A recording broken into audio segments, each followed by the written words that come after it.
CA তে নাগরিকত্ব পেতে গেলে আপনাকে আগে ঘোষণা করতে হবে আপনি নাগরিক নন। সিএ ক্যাম্প সহায়তা ক্যাম্প তার জন্যই তৈরি। আপনি নাগরিক নন, মানে আপনাকে প্রথমে সারেন্ডার করতে হবে, আপনি নাগরিক নন। দেখো, মুজিবুর রহমান থেকে জয় বাংলা, খালেদা জিয়া থেকে মা মাটি মানুষ, শামীম ওসমান থেকে হচ্ছে খেলা হবে, আর বাংলাদেশি রোহিঙ্গা বাংলাদেশি মুসলমানের ভোটে যারা জেতে তারা মিথ্যাচারগুলো করে। I reserve my right to file a case against Arnab da. কেন বলছি, উনি বললেন সিএতে বলতে হলে আগে নাগরিকত্ব সারেন্ডার করে দিতে হবে। উনি বললেন, প্রফেসর এটা তোমার চ্যানেলে বসে, এটা বহুল প্রচলিত চ্যানেল, সেখানে পাবলিককে মিসগাইড করলেন, এর জন্য ওনার বিরুদ্ধে আমি মামলা করব। Section 6B of citizenship amendment act 2019 পরিষ্কার বলে দিচ্ছে, থার্ড প্রোভাইসো, কেউ সিটিজেনশিপ অ্যাক্টে অ্যামেন্ডমেন্ট করলে তার যে রাইটগুলো সে পাচ্ছে সেখান থেকে সে বঞ্চিত হবে না। পরিষ্কার লেখা আছে। উনি মিথ্যাচার করলেন, মানুষকে বিভ্রান্ত করলেন, এটা পানিশেবল অফেন্স, তার ব্যবস্থা হবে।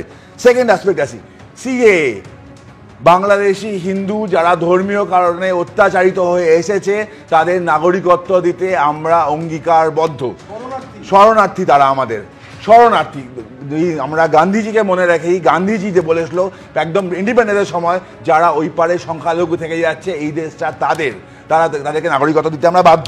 এনআরসি নিয়ে তো কোনো আলোচনাই হচ্ছে না। মানুষের মধ্যে তুমি তরুণ যদি বলো, মানুষের মধ্যে এই ভয়ের জায়গাটা, এটাই তো করছে।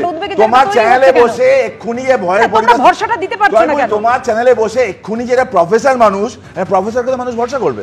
একটা প্রফেসর মানুষ মিথ্যাচার করলো, তোমার উচিত ছিল আটকানো। তুমি আটকানো না কেন? ওনার নামে মামলা হওয়া উচিত।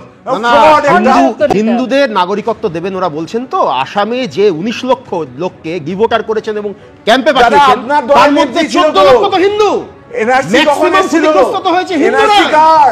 আসামে কর যখন হয়েছিল, আসামে করের সময় মমতা বন্দ্যোপাধ্যায় কংগ্রেসে ছিল। যে তর্কটা আসামে করের সময় মমতা বন্দ্যোপাধ্যায় কংগ্রেসে ছিল। আসামে এনআরসি রাজ্য করেছেন কেন? সেটা তো প্রফেসর মানুষ মিথ্যাচার বলছে, দাদা অধিকারের বিরোধী। আপনি রেডি থাকুন লিগ্যাল কনসিকুয়েন্স, সরকারের তো সাংবিধানিক অধিকারের লিগ্যাল কনসিকুয়েন্স ফেস করার জন্য রেডি থাকুন। বিরোধী একদম, আপনি লিগ্যাল কনসিকুয়েন্স ফেস করার জন্য রেডি থাকুন।